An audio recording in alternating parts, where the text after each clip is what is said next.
Hey there everyone, this is Samuel Johnson and welcome back to the Alien Force Retrospectives, and today we're going to be looking at episode 20 of Ben 10 Alien Force, Grounded. And as I mentioned in the last vlog, in this episode, Ben's parents find out about his hero career. What happens is that they're driving along, kind of patting themselves on the back for a job well done with Ben when a hybrid attacks. It's a kind of slightly modified one, I think, possibly. I don't know. They say he's modified, and I noticed like some small minor differences. I think I don't know.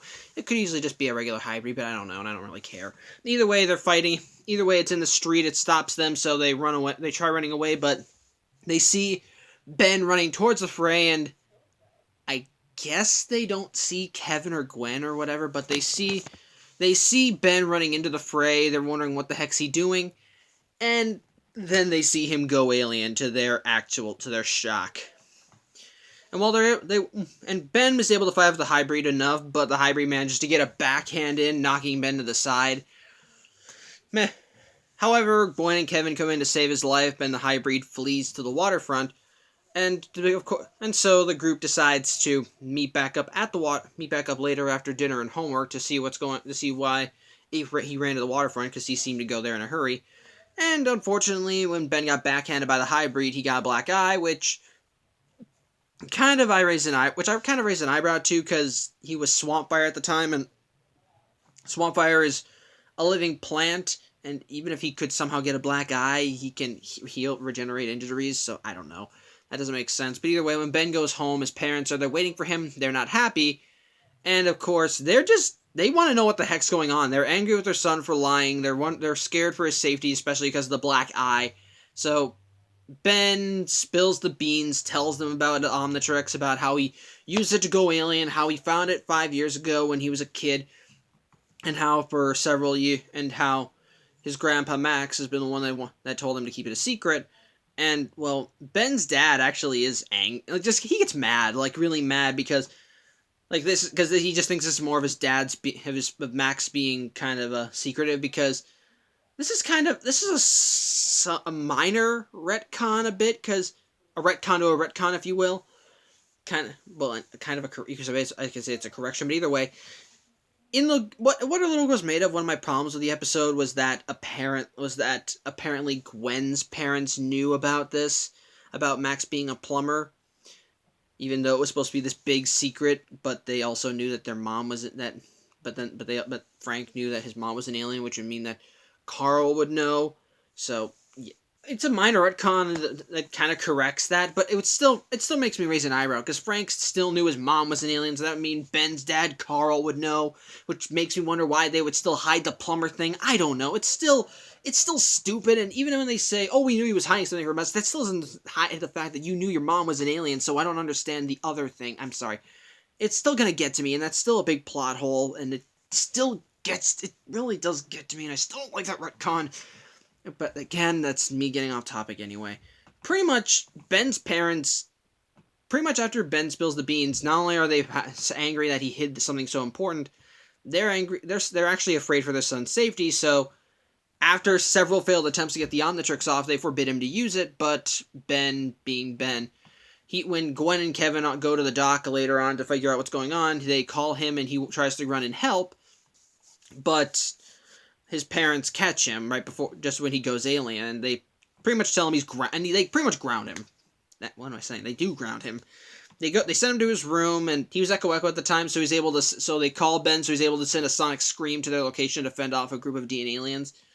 But of course, Ben's parents catch him when he's doing that, so they want him to know. So they take away his phone, they take away some of his liberties, and they pretty much tell him, "We want to know what's going on, who's with you on this." And so and Ben, of course, tries his best to hide it, but his mother gives him the mom look, and he spills the beans that Gwen has been helping him hide this. And in a way, I suppose this makes sense, that because Gwen's parents ground her too.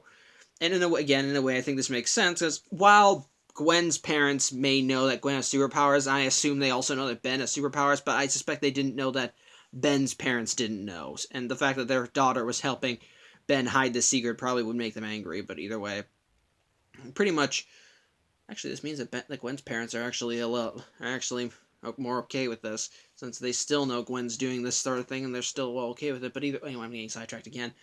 Pretty much, pretty much all that leaves is Kevin, and this is kind of where we get into the more plot important details, like the overarching plot stuff. Like, because when Gwen and Kevin went to the dock, they discovered that something was... Oh, god dang it, I knew it! I knew what the island was called. It was shipments from... I knew it. Damn it, I knew it. Hold on a second. Okay, I got it. It's Castoon. I do not like forgetting information. I remembered it. I had a mental note of it. I had to go online, find it, and I don't like doing that because I own the DVDs. Okay, sorry. Back to the thing. It's Castoon. They found all these shit. While Gwen and Kevin were searching through that ship's log, they were able to find logs of shipments from Castoon on an unmarked freighter, but they were unable to figure out what they was doing and why it was being brought into Bellwood. Since Ben and Gwen are grounded, Kevin is the only one that can go onto the freighter. He manages to get on, but when he gets into the shipping area, he finds this weird green glowing smelly stuff. So, well, he accidentally falls in while trying to get a sample, so he calls Gwen and Ben, conferring to them in, and Ben uses the main line. And they find out that they stated that Castoon was used for nuclear testing in the episode, back in the 50s, I think, yeah. As such, the berries of the island became radioactive. Just not high levels of radiation, but just enough to leave the bat guano of the bats who ate the berries just slightly radioactive, and which is what Kevin is swimming through. Thankfully, the radiation is so low that the only way it would be dangerous if it was in high amounts. Which unfortunately they're on a freighter, meaning that it can carry a lot of this stuff.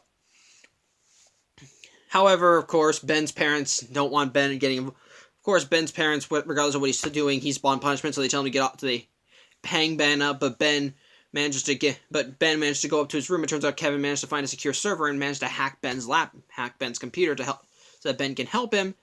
But unfortunately, Kevin gets caught by a hybrid, and at that moment, Ben's parents catch him again and pretty much tell him he can't go anywhere, that he's stuck here. He cannot do anything. He can't talk to anyone. But Ben finally just says, "No, I'm sorry. I can't do this. You both are amazing parents. You let me by example. You're both amazing. You've done so many good things for so many good people. You've helped me become You've pretty much been a good example for me and how to act and everything.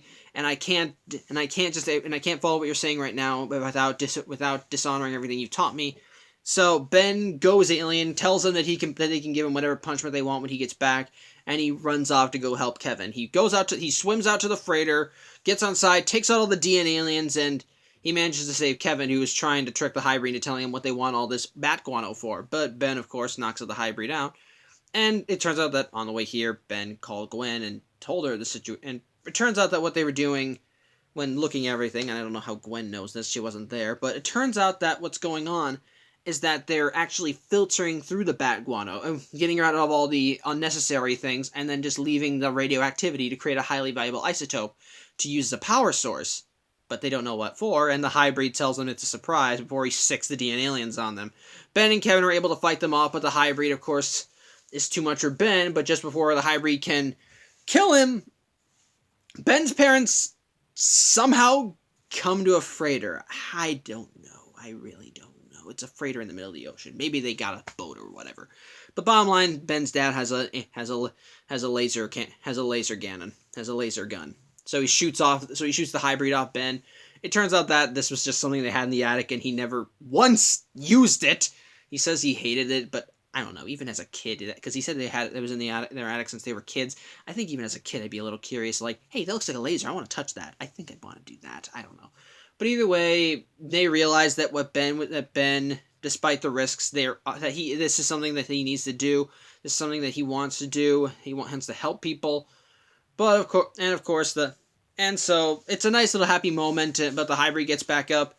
It turns out the gun needs to recharge, so when the hybrid comes charging at them, Ben grabs the gun and just smacks him aside. It's actually really funny.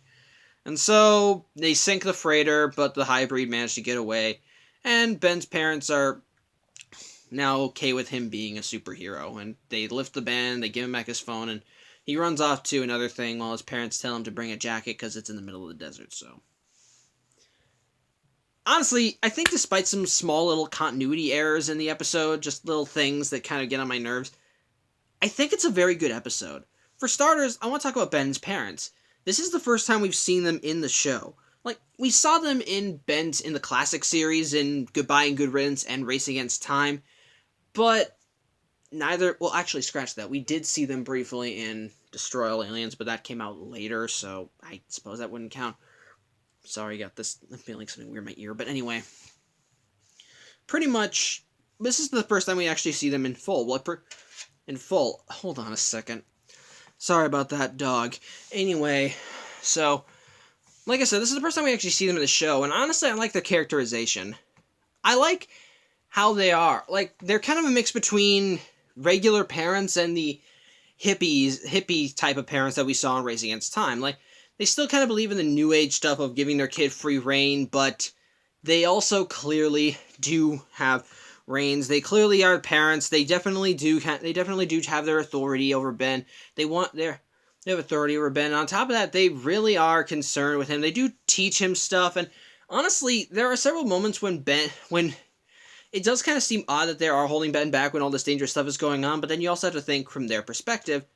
Their son, they just realized their son, for years, or just recently, since he wasn't a superhero for 5 years, has been risking his life without telling them. He's been running around, turning into monsters, and he's been risking his life. He's almost died, and he's fought these dangerous aliens and monsters and whatever, and they're worried about, not only has he lied to them about this, but he was risking his life. They're worried about him. So yes, yeah, they're angry at him, but at the same time, I think it makes sense why they're going to such extremes to keep him out of this, because they're afraid for his safety. They're afraid that something will happen to him. He got a black eye when they first saw him. They're afraid that something bad will happen to him. And at the end of the episode, I suppose that still doesn't change, but at the same time, they realize Ben is still capable. He knows what he's doing, and they know that with all the good morals they've imbued in him, he's not gonna just back down from this. Which is also a nice character strength with Ben on the top. Which is a nice character strength with Ben too. So let's go back. Let's talk about Ben.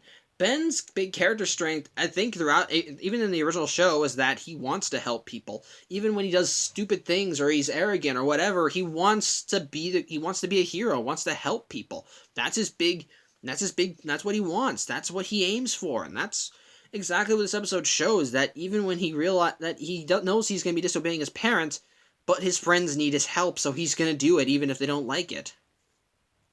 So anyway, what else do I want to talk about? Well, I guess I could also talk about kind of how this episode is really. I think what also is good is just kind of how we're trying to work when Ben's personal life does clash with it. That's another thing that I like about the episode. Seeing his real life clash with it, and seeing his parents just dish out these punishments, and seeing how Ben is still trying to work around them. Like, first he tries sneaking out, which actually leads to a funny scene where Ben tries lying to his parents again, but they know better. He know what he's been doing. That's when they catch him, they just think, you think we're gullible? You think we were teenagers once too? It's hilarious. It's just nice. They're giving him the riot act while he's Echo.